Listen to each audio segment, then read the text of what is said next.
I really appreciate everybody coming here today. As you are all aware, last night our city council voted unanimously to approve our stage 1 drought restrictions. And so today we're going to talk a little bit about what that means here in the city of Aurora. But first, I really think it's important that we frame some of the situation so that people can better understand why this is so important right now. So the map that we've got over here is actually a system map. It shows where our water comes from. For the city of Aurora, we get our water from 3 different river basins. 25% of it comes from the Colorado River Basin, 25% comes from the Arkansas River Basin, and the remaining 50% comes from the South Platte River Basin. That's important because that's what we do is we check to see where the snowpack is in each of these areas, and snowpack can vary depending on the river basin. This graph is of the South Platte River Basin, which is where we get the vast majority of our water from. And what you're seeing here is the bottom line that is the black line, and it is the one that is looking the saddest, that is this year's snowpack. The line that is just above it is green, and that was from 2002. Back in 2002, we had what we considered to be one of the worst droughts ever, and in fact, a lot of water planners in the state look at 2002 as one of the worst case scenarios. I think it's safe to say that we are at a worst case scenario this year than we were in 2002, and actually by quite a bit. One of the things to note on this as well is that typically we reach our peak snowpack in mid-April. We saw peak snowpack occur at the end of March. So it is not just that we didn't get a lot of snow. I mean, that is a big part of the problem. The other really big issue that we've had has been the heat. And that has resulted in an earlier runoff. In fact, we can expect that we will have seen pretty much all of the runoff take place by the end of May and early June. So to give you an idea of just a visual representation, these were taken up in the upper Colorado River Basin. The one from April of 2019, you can barely see the building. And of course, this year in March of 2026, there is a little bit of snow, but boy, it is pretty sparse up there. And this is a very good representation of what we're seeing right now in our reservoirs. So currently, our reservoir system, we have 12 reservoirs that we store our water in. It's currently, the entire system is at about 57% full. This is our Spinny Mountain Reservoir, and it is our largest reservoir currently. It is currently sitting at just under 50% of full, and you can see this is what we would typically see in March of 2024. That's what an average year would look like. That photo on the right was taken on the left was taken at the exact same time of year, and it looks like a beach, a very big beach. So when people are going out to Aurora Reservoir, right now that reservoir is at about 97% full. The reason why it is because we made an operational decision earlier in the year because we were going to be doing some work to our Rampart pipeline, and we wanted to make sure that we had plenty of water that was brought over into the city while we were doing that work.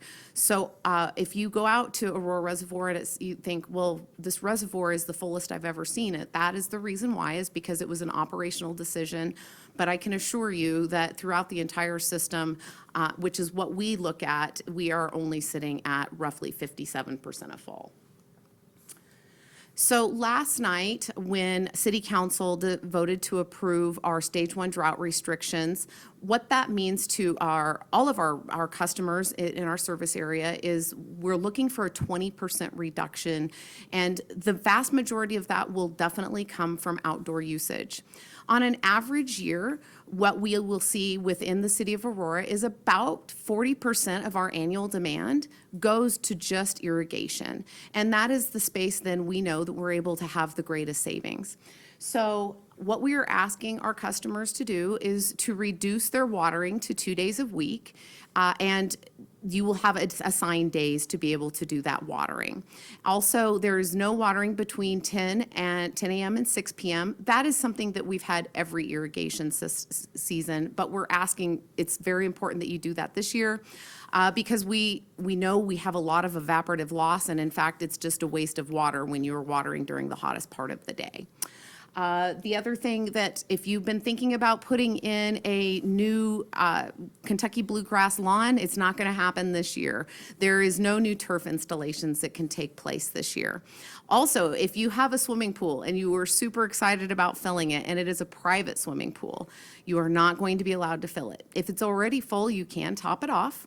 Now, for community pools, we do not want to be the people that make our children's lives awful this summer, and it is going to be a hot summer from what we're being told.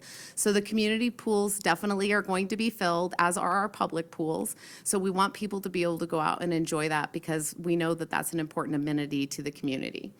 And if you have a decorative water feature, we're just asking that you just don't run it this year. It's just a simple way of saving a little bit of extra water.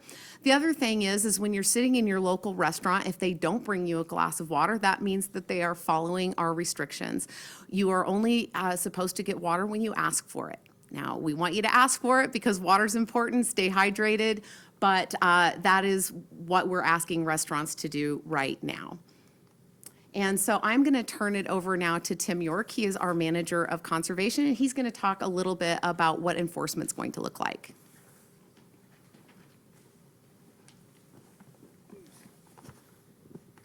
Good morning, everybody. Shawnee mentioned I'm Tim York. I'm the manager of the water conservation group at Aurora Water.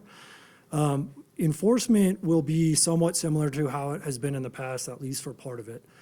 Our biggest help when we're trying to enforce these rules is the public. So if you see something that's going on out in the community, whether it's water waste, it's a broken pipe, it's running off, somebody's watering during the middle of the day, just let us know, contact us. There's a couple very easy ways.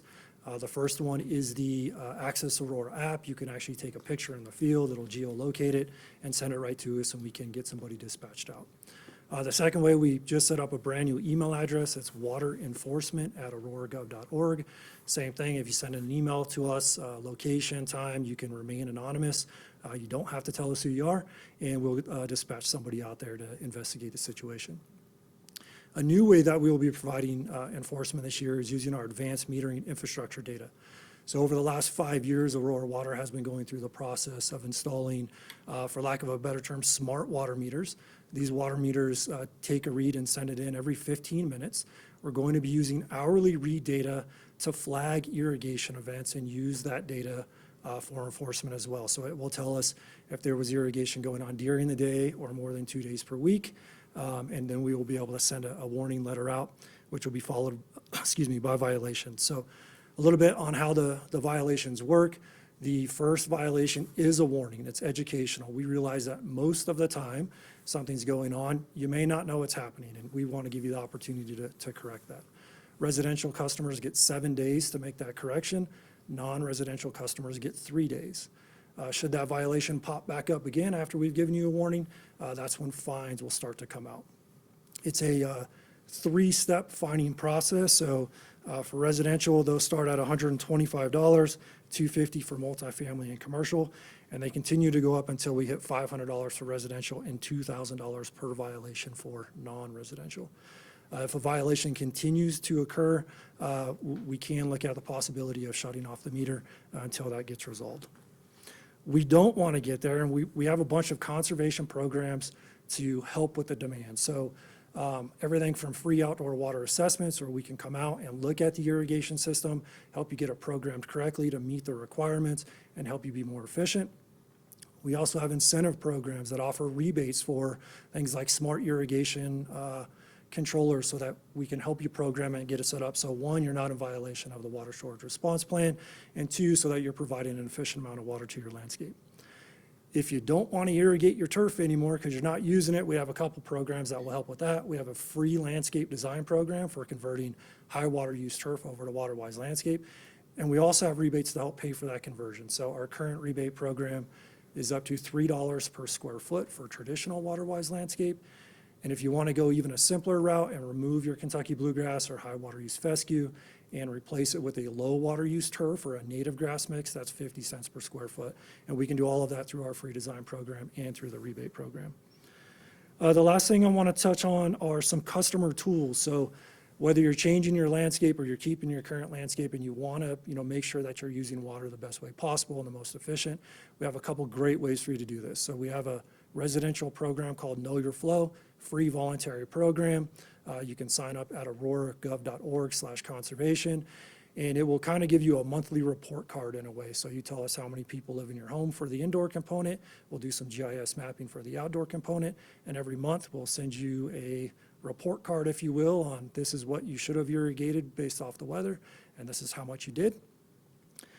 We also have, and this one's really important, our customer portal. So through the Spry platform, Spry is our billing system, customers can go in and sign up for the portal. And yes, you can pay your bills online, but from the conservation side of things, even better is you can sign up for a couple of alerts. So you can see how much water you're using on that hourly basis. You can also sign up for continuous flow, which is essentially you probably have a leak alert, so that if you have something that's continuing to run, you can sign up for an email or a text and get notified. And then there's not, I didn't know what was going on. You actually have that data at your fingertips. The second alert you can sign up for is called a consumption alert. So you can say, if I'm going to use more than 1,000 gallons a week, or if I've used more than 1,000 gallons a week, send me an alert, let me know, and then you can make the correction before we pick up on it. And it's just a way to help you use your water more efficiently. All of those can be found on our Drought webpage, which is currently up. That's auroragov.org/drought. And with that, I'll turn it back over to Shawnee. All right, thank you, Tim. So you are definitely going to want to use that online tool because as a part of, oops, sorry, I'm going the wrong direction. As a part of our program there is a drought surcharge that people will be charged, and that will kick in at 110% of what your winter quarter average is. That's for residential properties. Now, people are like, what is my winter quarter average? That is your usage from December, January, and February, and you will see it on your bill next to sewer usage. That's how we actually calculate your sewer usage, is just based on your indoor usage. So that'll tell you the quantity that you can have. There's also a minimum amount that we will have for that surcharge. So up to 5,000 gallons is not going to be surcharged. So if you have a winter quarter average that's higher than that, then you will be able to use that as your winter quarter average. It is $2.15 per 1,000 gallons, and we know that people will not spend more money actually this year if they follow the drought restrictions and they reduce their consumption by 20%. And just to be very clear, yes, you will be getting slightly less water, but you will not see your total increase for the year. And then the same is also true. We are charging $2.15 per 1,000 gallons from gallon one for our irrigation-only accounts. Those would typically apply to those green spaces that you see and to golf courses or any place that is just strictly irrigation. And speaking of golf courses, I am now going to turn it over to Ted Bryant. He is our Public Relations Manager for Parks, Recreation, and Open Space.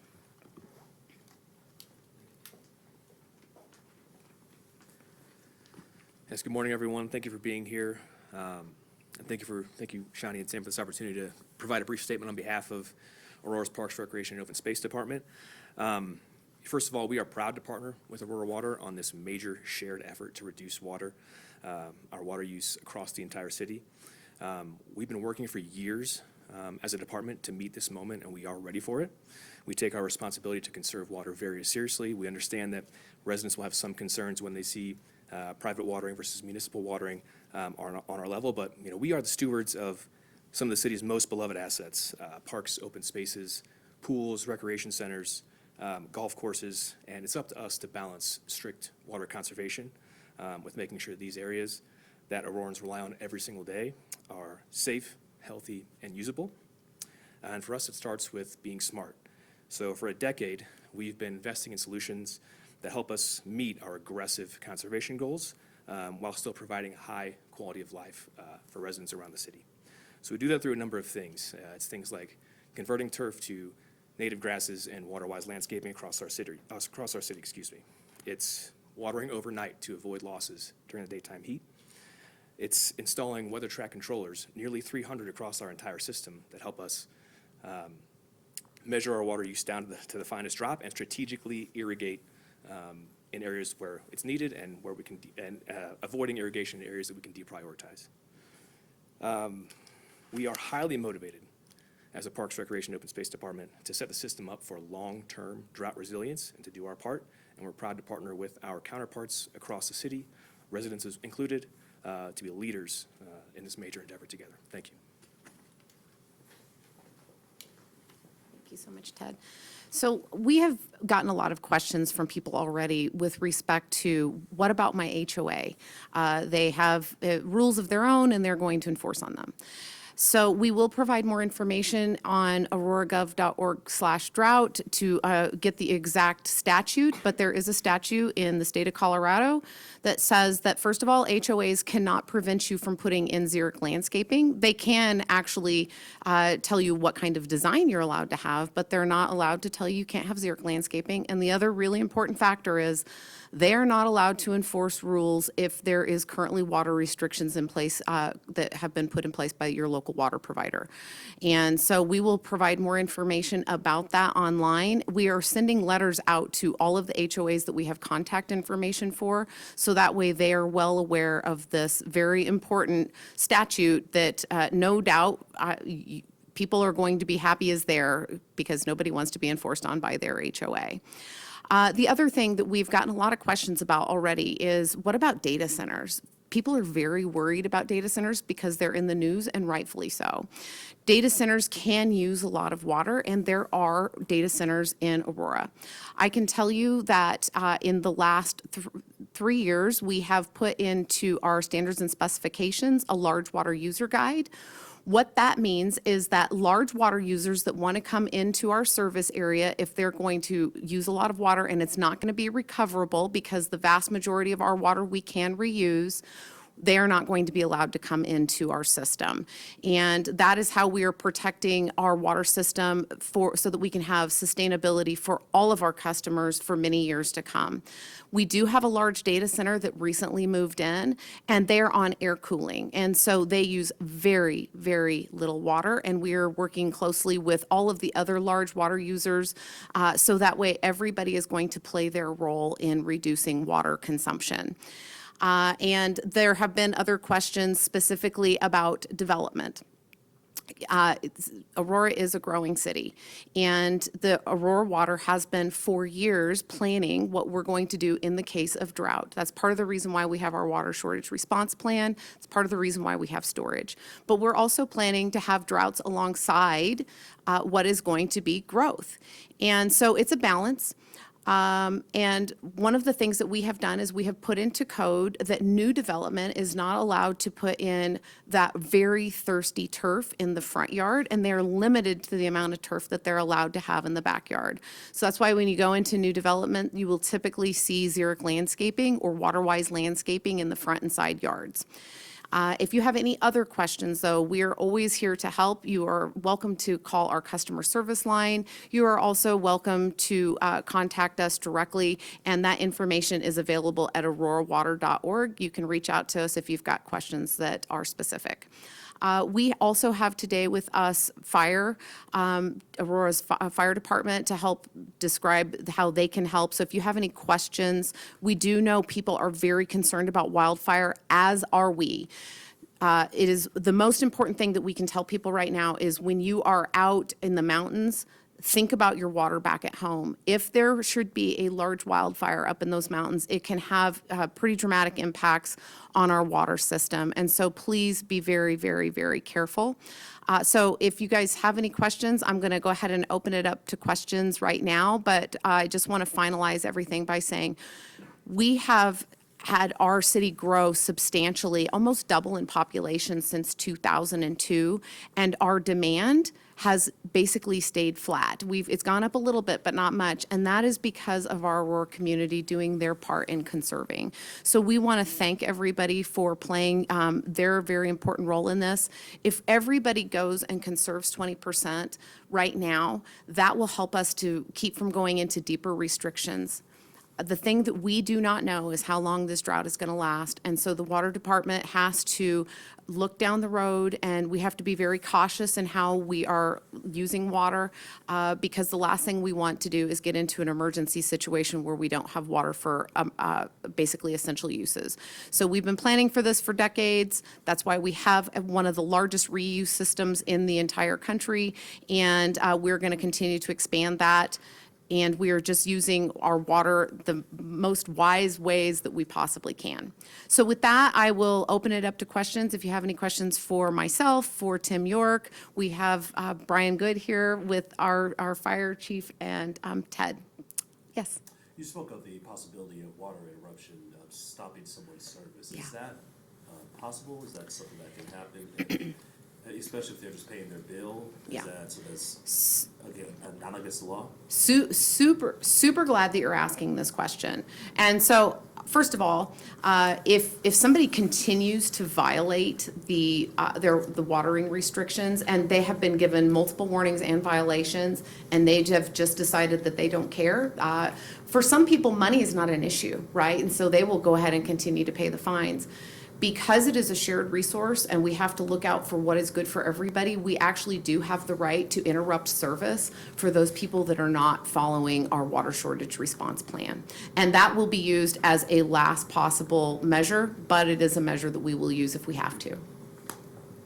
Is there anything you're asking people to do inside, like when it comes to laundry and dishwasher and all that stuff? Well, the good news is pretty much most people have converted already to the high flow toilets. But if you have not, you still can do that, and we definitely want people to do that. Also, just thinking about how long people are taking a shower.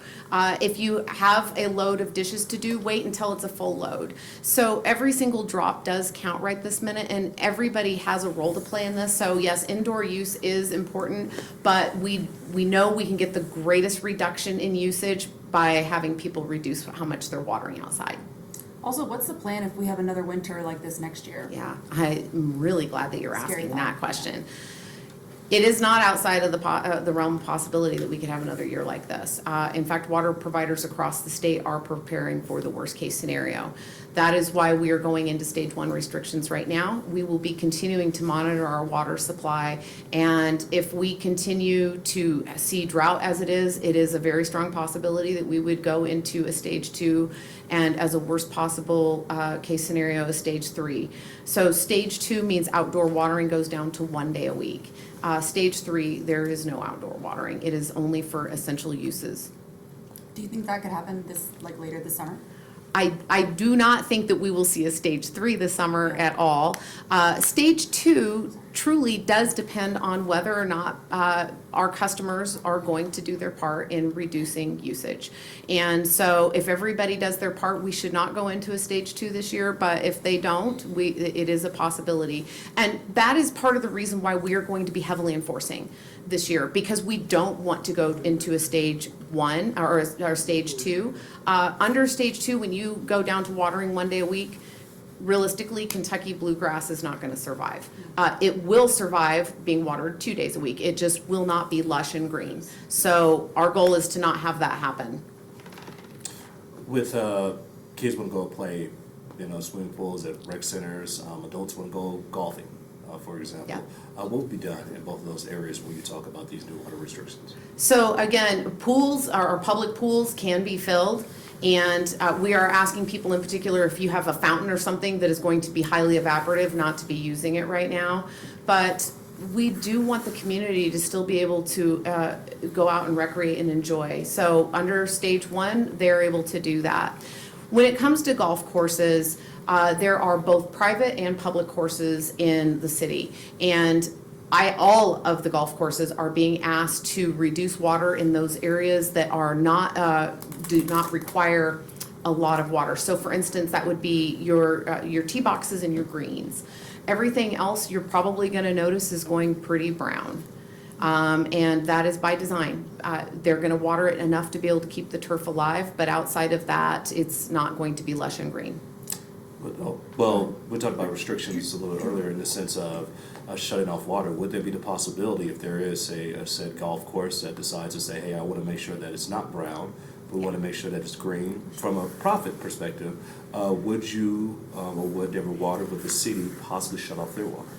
It is a possibility that anybody can have their water interrupted if they choose to not do their part in managing our water supplies. This is a shared resource, and I know everybody values either their business or their lawns, but the reality of the situation is that nobody is more important than their neighbor. And in this case, we are going to treat everybody equally. And I know one of the concerns that I've gotten from multiple people is it seems like people that have a lot of money don't have to follow the rules because they can pay more for everything. It's not going to work in this case because our ultimate goal is not to make a lot of money on this. We want to save water. Do you guys talk at all like to Denver Water? Because they both use Denver Water uses the Colorado Basin and along with South Platte, and I imagine there's other communities too as well. Yeah. Those are all pulling from the same sources. Yeah, absolutely. So there is actually a drought task force that is a Colorado drought task force. We are meeting once a month, and that is involving utilities from literally across the state. And we have been in direct communication and partnering with Denver Water specifically because they are our largest neighbor to really do some shared messaging. Most people have no idea where they even get their water from, and we have seen that in many cases. In fact, some people think that their water actually comes from their HOA because they just, if you're not getting the bill, first of all, you don't realize where your water is coming from, but even if you do, people are on auto pay. They don't realize who they're paying it to. So that is why, first of all, Governor Polis has declared that he has set into motion his drought task force, and we understand that he is going to be moving that into a stage 3, which means people will actually be able to, communities will be able to actually go and ask for federal assistance if need be. The one thing I just want to say to everyone is we have not seen a drought of this magnitude in most of our lifetime. Is it a possibility for communities to run out of water? The answer is yes. We are seeing it right now playing out in real time in Texas, in Corpus Christi. In 2002, we did not have the measures that are in place that we have today. We got down to close to 5 months of supply. And that is because we had large lawns and we didn't have all of these measures in place. Because we learned so much, and it wasn't just Aurora, it was communities across the Front Range learned so much during that big drought that there are better tools that have been put in place and there are plans that have been put in place that people are going to be executing this year, because we never want to get to a place where it is scary and people have to worry about whether or not they're going to have water coming out of their tap. That's why we're asking for the simplest thing, which is just reduce how much water you are putting on your lawns.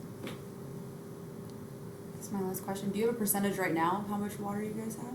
If you got down, you said you guys got down to like what? We're right this minute. So I'm happy to explain that. So the way we actually assess how much water we have what we call an emergency supply. That is a year's worth of nothing but indoor use, and we add 10% onto that. That is an emergency supply. We back that out of all of our calculations because it's truly for emergencies, right? So we don't count that in our months of supply. Right now, we're looking at we have about 19 months of supply, so we are in good shape once we back that out, and that is good. Will we see that number go down if we don't have people participate the way that they need to? Because that number is based on people following stage 1 restrictions. So the months of supply can start to go down if people are not actually doing their part. All right. Well, I just want to say thank you to everybody again, and please reach out to us if you have any additional questions.